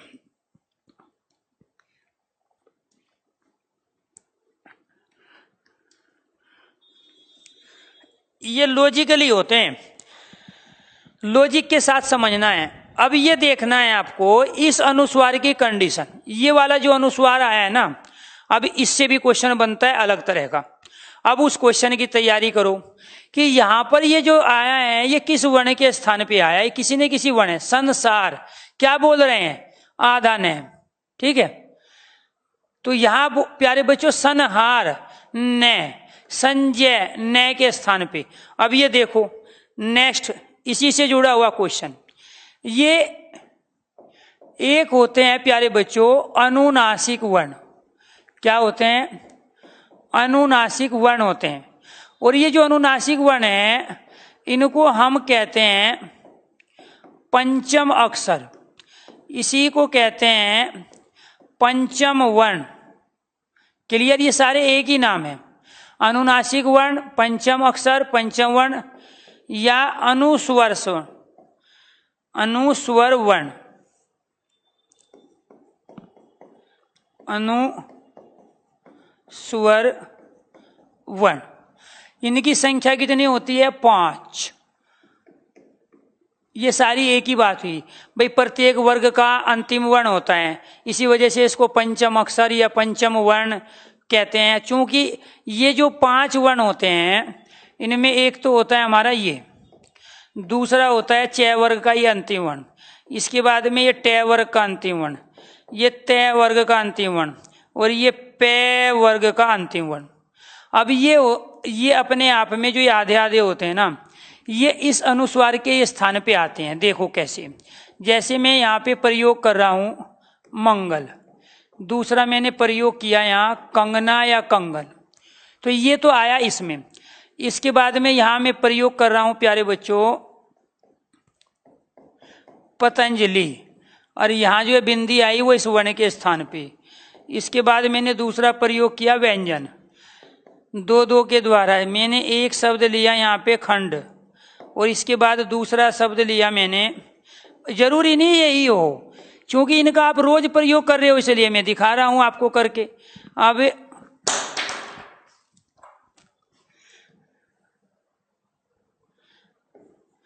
जैसे पंडित, ऐसे शब्द आ गया हमारे पास संजय, संहार या सन से, ऐसे शब्द आ गया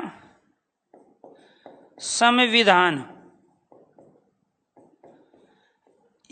यहां पर ये जो अनुस्वार आया है ना, जो आपने अभी पढ़ा, वो इस आधे मैं के स्थान पे आया है, ये आधे न के स्थान पे आया है, ये आधे न के स्थान पे आया है, ये आधे य के स्थान पे आया, इसको य बोलते हैं, और ये इस प्यारे बच्चों ग के स्थान पे आया, इसको ग बोलते हैं। अब इसको क्या बोलोगे आप? मंगल। इसको ऐसे भी तो लिख सकते हो आप, यहां ये लिखो। अब आप देखो उच्चारण करो, आप यही उच्चारण करोगे जो भी है। ठीक है।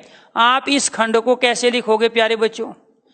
ये इस खंड को आप ऐसे भी लिख सकते हो। इस पंडित को आप कैसे लिखोगे? इस पंडित को आप ऐसे भी लिखते हो। पतंजलि को कैसे लिखते हो आप?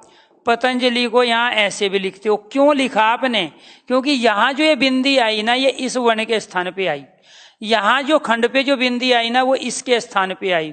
यहाँ पंडित में जो बिंदी आई वो इसके स्थान पे आई। तो ये भी क्वेश्चन पूछा जाता है कि अनुस्वार किस वर्ण के स्थान पर आया है किस शब्द में। तो यहां वो पूछेगा कि बताइए प्यारे बच्चों इसके कौन से दो रूप हैं। ठीक है, सम विधान की बताइए कैसे बना है। तो आप कहोगे ना सम और विधान मिलके बना है। सम का मतलब होता है समान और विधान का मतलब नियम। जहां समान नियम दिया होता है वो क्या कहलाता है प्यारे बच्चों, संविधान। हाँ, पेमेंट कट गया बेटे वो एक्टिव हो जाएगा।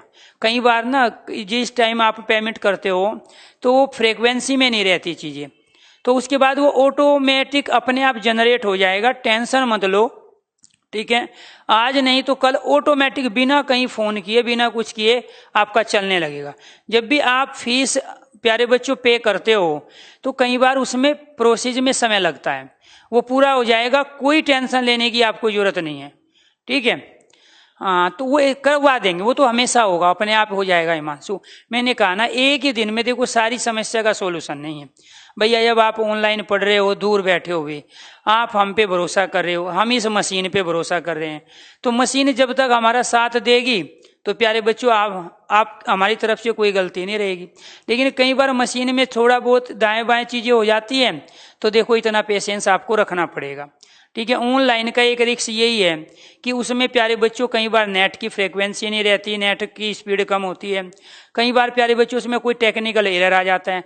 भाई बैंक में आप जाते हो, क्या आपके साथ ऐसा कभी नहीं हुआ कि बैंक में गए जाते ही काम हो गया, बैंक वाले ने या किसी क्लर्क ने बोला ही नहीं कि सर्वर डाउन है, ठीक है, नेट चला गया है, लाइट चली गई है, कंप्यूटर खराब हो गया है, प्रिंटर सही प्रिंट नहीं कर रहा है। अब वही चीजें देखो यहाँ भी है, और वो मुश्किल से 1 या 2 बार ही होती है, 2-2.5 महीने में मुश्किल से। कई बार तो ऐसा हुआ ही नहीं।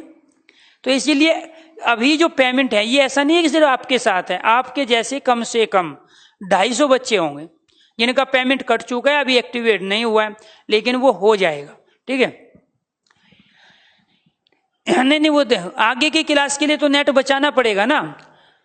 हाँ, तो प्यारे बच्चों सारी चीजें आपको ये ध्यान रखना है कि एकदम से व्यवस्थित मिलेगी, और उसमें ऑटोमेटिक जब ये तो अभी डेमो ही चल रही है, जब क्लास कंटिन्यू चलेगी तो आपको उसमें बहुत सारे ऑप्शन मिलेंगे। स्पीडोमीटर का भी ऑप्शन मिलेगा और उसमें क्वालिटी का भी ऑप्शन मिलेगा कि आप प्यारे बच्चों उसकी क्वालिटी को कम या ज्यादा करके भी आप मेरी स्पीड को बढ़ा के, टीचर को आप अपने अनुसार बुलवाओ, मेरी स्पीड को बढ़ा के भी आप प्यारे बच्चों ये 1.5 घंटे की क्लास को 15 मिनट में सुन सकते हैं। पीसीएस में ये ध्यान रखना है धर्मेंद्र, जो हमारा लोअर और अपर वाला है प्री का, उसकी सारी हिंदी कंप्लीट होगी। मेंस में जो ऑब्जेक्टिव टाइप हिंदी है वो सारी कंप्लीट होगी, लेकिन डिस्क्रिप्टिव हिंदी नहीं होगी। लेटर के, पत्र लेखन के, भाव संक्षेपण के और प्रशासनिक शब्दावली के जो ऑब्जेक्टिव टाइप क्वेश्चन आते हैं वो सारे मैं कराऊंगा। ठीक है, गद्यांश से जुड़े हुए जितने भी क्वेश्चंस आते हैं वो सारे मैं कराऊंगा। लेकिन जो प्यारे बच्चों लिखित के रूप में होगा, एस्से को जो लिखने वाली चीज होगी वो इस बैच में नहीं है, वो डिस्क्रिप्टिव बैच हमारा अलग आता है। इसमें ऑब्जेक्टिव टाइप की हिंदी, वो प्री की हो या मेंस की हो, उसमें जो भी आता है वो सारी चीजें इसमें होगा। चाहे यह लिटरेचर है, लिटरेचर में ऑब्जेक्टिव टाइप जितना भी हिंदी में आता है, चाहे वो आदिकाल, वीरगाथा काल, भक्ति काल, एनीथिंग किसी से भी हो, वो हिंदी के कवि लेखक रचना हो, एकांकी नाटक उपन्यास से हो, चाहे हिंदी के प्रसिद्ध पुरस्कार हो, चाहे हिंदी में प्रथम स्थान किसका है, वो सारा हिंदी भाषा में भाषा बोली उपबोली वाले क्वेश्चन है। ठीक है, रस छंद अलंकार वाले क्वेश्चन है, सारा लिटरेचर था, काव्य है। इसके सारे ऑब्जेक्टिव टाइप जितने भी तरह के क्वेश्चन बनते हैं वो सारा मैं यहाँ पढ़ाऊंगा। ठीक है, लेकिन जो डिस्क्रिप्टिव है, वीरगाथा काल की 5 विशेषता बताओ, ठीक है, वो चीजें नहीं होगी। वो केवल आता किसके काम आता है, वो जो डिस्क्रिप्टिव एग्जाम देंगे मेंस में, जिसने हिंदी को एक मेंस में एक ऑप्शनल सब्जेक्ट के रूप में चुना होगा, वो वहां आएंगे।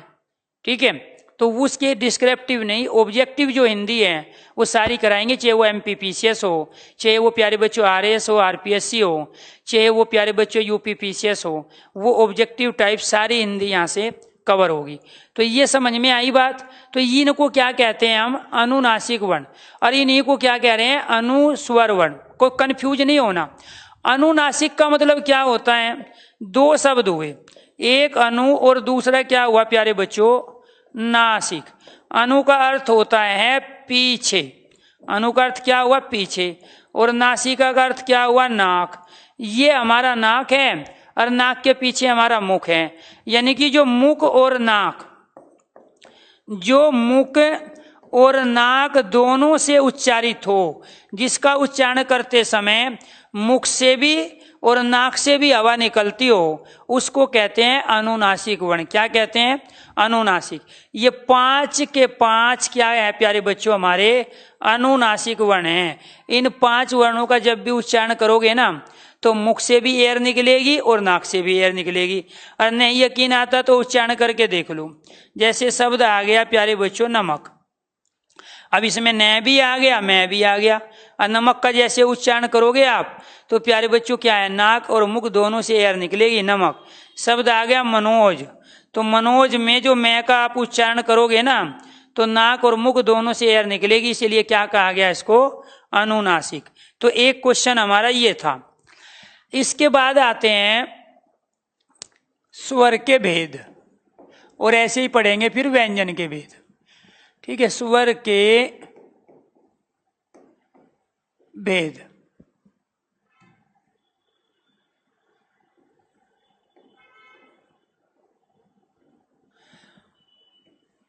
तीन भेद होते हैं, कुछ किताबों में 2 लिखे हुए हैं। जिन वर्णों का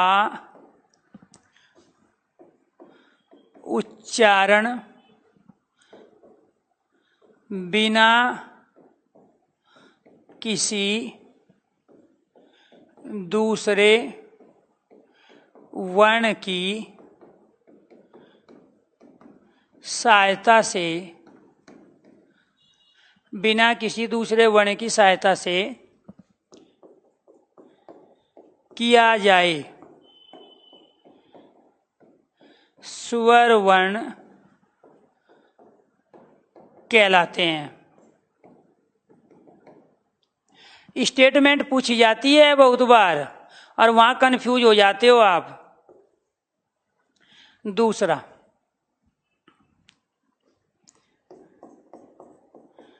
जिन वर्णों का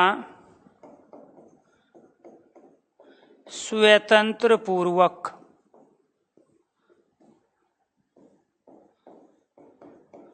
उच्चारण हो, वो भी क्या कहलाता है? स्वर। स्वतंत्र पूर्वक मतलब बिना किसी दूसरे पर डिपेंड हुए।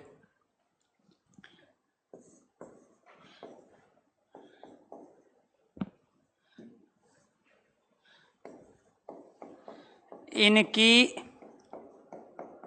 संख्या हिंदी में 11, संस्कृत में 13, प्राकृत भाषा है ये जैनियों की भाषा, 10 होती है। अब यहां जब हम 11 की बात करते हैं तो यहां कौन कौन से आते हैं? ए, आ, ई, उ, री। इसके बाद में ए, ओ और औ, ये वाले 11। और जब हम 13 की बात करते हैं, एक ये बड़े वाला री और दूसरा ये वाला। क्लियर? तो ये क्या कहलाता है? और जब हम 10 की बात करते हैं तो ये वाला री निकाल देते हैं। बात समझो, प्राकृत भाषा में इसका प्रयोग नहीं होता, प्रयोग नहीं होता। जब हम उस 11 में से ये वाला री निकाल दे, लॉजिकली समझो बेटे, जब इन 11 में से ये वाला नहीं निकाल दे तो इनकी संख्या बचती है 10, और 10 होता है प्राकृत। और प्राकृत में जातक कथाएं, दंतक कथाएं लिखी गई। ठीक है, जैन धर्म के समय जो प्रचार प्रसार हो रहा था भाषा, वो थी क्या प्यारे बच्चों? प्राकृत। हमारे यहाँ सबसे पहले जो भाषा थी ना, वो थी संस्कृत। संस्कृत कन्वर्ट हुई पाली में, कन्वर्ट मतलब बदल गई, और पाली बदली प्राकृत में, प्राकृत बदली अपभ्रंश में अपभ्रंश बदली अवहट में, अवहट बदल गई हिंदी में। क्लियर? तो इसीलिए हिंदी की जो जननी है वो संस्कृत मानी जाती है, और हिंदी का जो विकास हुआ वो अपभ्रंश भाषा से हुआ। ये भी अपने आप में क्वेश्चन है। तो प्राकृत में किस वर्ण का प्रयोग नहीं होता? इस री वाले का प्रयोग नहीं होता। और संस्कृत में भी कौन से तो एक्स्ट्रा वर्ण हैं जिनका प्रयोग हम हिंदी में नहीं कर रहे थे? एक तो ये वाला बड़े वाला री, छोटा री बड़े री में अंतर क्या होता है? देखो, ये तो है छोटा री और ये है प्यारे बच्चों बड़े वाला री, एक और इसमें हमने ये लगा दिया। इसका प्रयोग कहाँ होता है? ऋषि पाल में। इसका प्रयोग कहाँ होता है? ऋतु में। इसका प्रयोग कहाँ होता है? ऋचा में। तो इसका मतलब ऋतु ऋचा, ये दोनों के दोनों शब्द तत्सम है, संस्कृत के हैं। और इसी ऋषि पाल को हम कैसे लिख रहे हैं? ऐसे भी लिख लेते हैं, ये इसी का ही रूप, बिगड़ा हुआ रूप है। इस से को इस रूप में लिख लिया, री को इस रूप में लिख लिया, लेकिन शुद्ध वर्तनी ये है। प्रयोग तो हम ये भी कर रहे हैं, ठीक है। तो छोटे री बड़े री में अंतर क्या आया? जब इस छोटे री में एक और री हम दे देंगे, ये वाला, तभी तो बड़ा री बनेगा। उसका प्रयोग 12वें वर्ण के रूप में कहाँ होता है प्यारे बच्चों? संस्कृत में। अब इस कंडीशन को समझो, ये तो री की कंडीशन थी।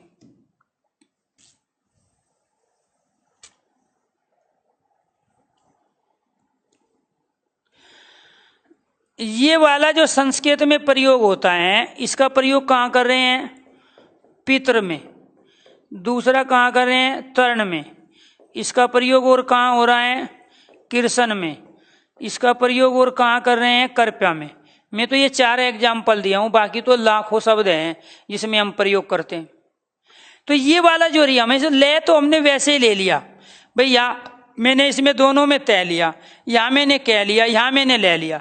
मेरा मतलब सिर्फ इससे है, इसको बताने का। इसका प्रयोग केवल और केवल संस्कृत में होता है 13वें वर्ण के रूप में।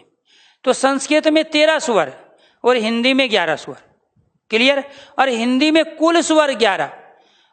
क्लियर? हिंदी में लैंग्वेज का ध्यान रखना है, क्वेश्चन की लैंग्वेज क्या है, क्वेश्चन पूछ क्या रहा है। हिंदी में कुल स्वर 11 और हिंदी में स्वर 11।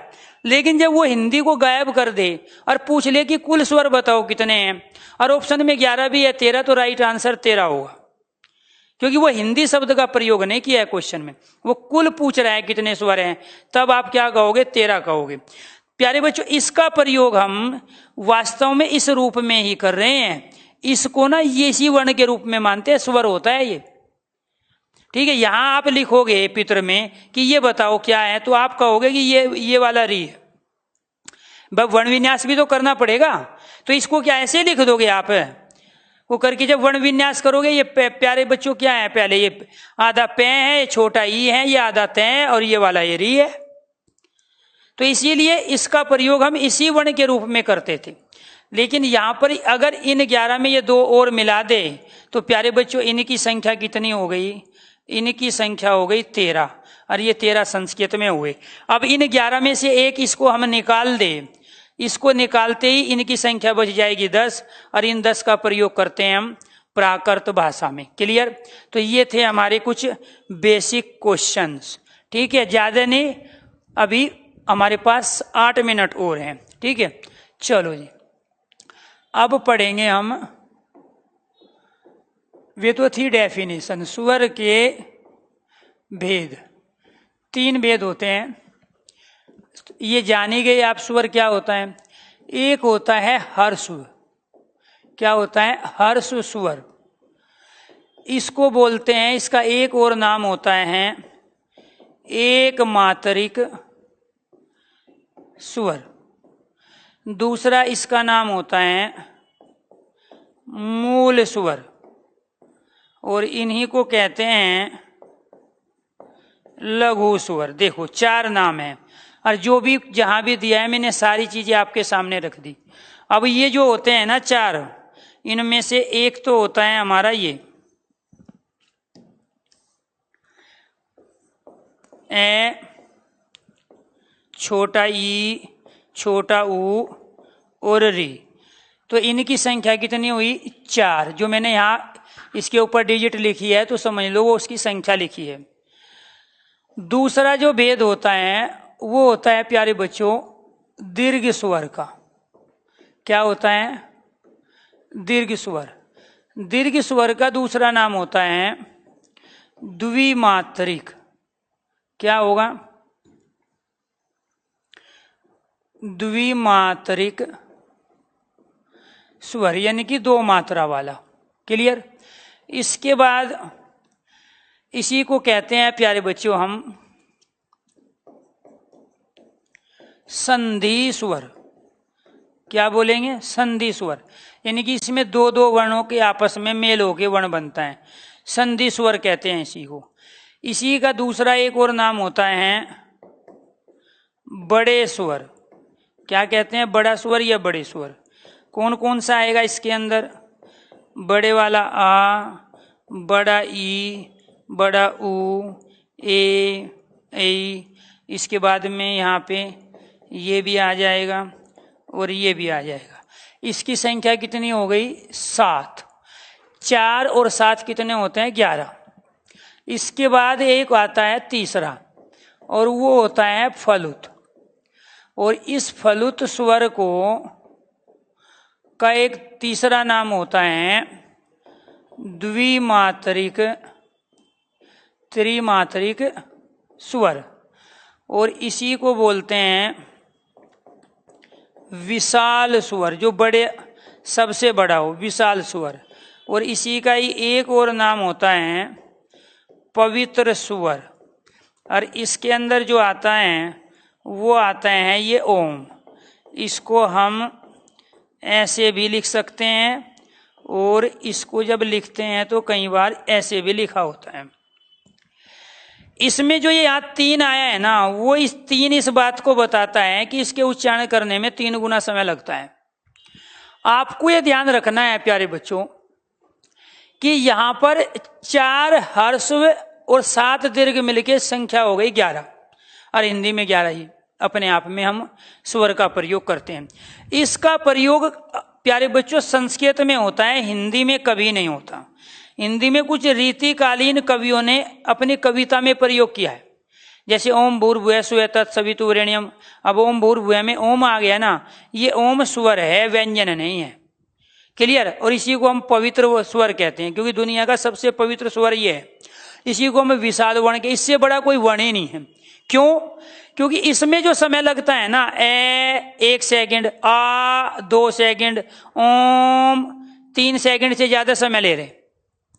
तो आपको ये ध्यान रखना है प्यारे बच्चों, एक मात्र ही वर्ण है बेटी, बाकी नहीं है। ठीक है?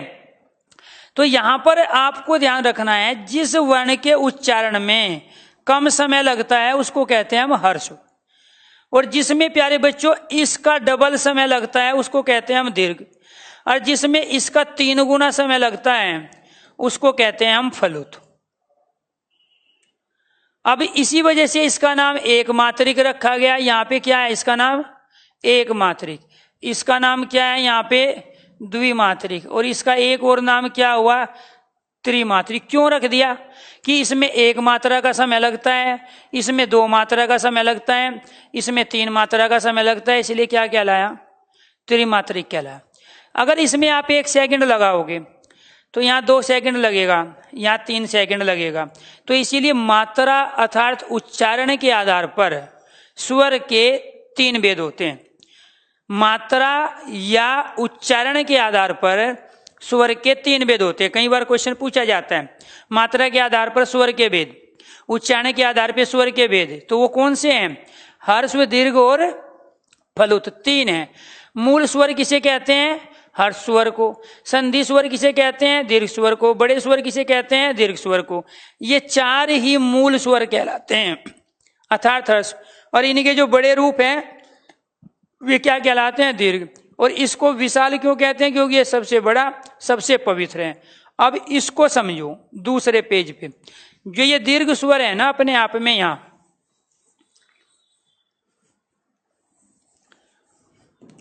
ये दो दो को मिला के बनता है। देखो ये जो आ बना है ये ए और ए को मिला के बना है, इसलिए इसको संधि स्वर कहा गया। ये जो बनता है छोटा ई को मिला के बनता है। ये जो बन रहा है छोटा ऊ, छोटे ऊ को मिला के बन रहा है। ये जो बनता है ये ए और ई को मिला के बनता है, इसको भी हम ऊपर ही लेंगे। तो ये प्यारे बच्चों ये तीन क्या कहलाए? ये कहलाए सजातीय स्वर। ये क्या कहलाए? सजातीय स्वर कहलाए। इसको भी ऊपर ही लेंगे। ये तीन क्या हो गए यहाँ? सजातीय स्वर। अब बच कौन कौन से गए हमारे पास? एक तो ये, एक ये और एक प्यारे बच्चों ये। अब ये जो बनता है ना, ये बनता है ए और ई को मिला के। ये बनता है ए और ए को मिला के। ये बनता है ए और छोटे ऊ को मिला के। और ये बनता है ए और औ को मिला के। क्लियर? अब इसमें देखो ये क्या है? अलग अलग है, इसी वजह से ये कहलाते हैं विजातीय स्वर। क्या कहलाएंगे? विजातीय स्वर। या एक और नाम है इसका, वो होता है विषम जातीय स्वर। इसी को क्या कहते हैं? विषम जातीय स्वर भी कहते हैं। क्लियर? अब क्वेश्चन कौन कौन से बने आपके? क्वेश्चन बना ये, हर स्वर कितने होते हैं? आप कहोगे 4। दीर्घ कितने होते हैं? 7। कुल स्वर कितने होते हैं? आप कहोगे 11। एक क्वेश्चन तो बना आपका ये। क्लियर? फिर आपसे क्वेश्चन पूछा जाएगा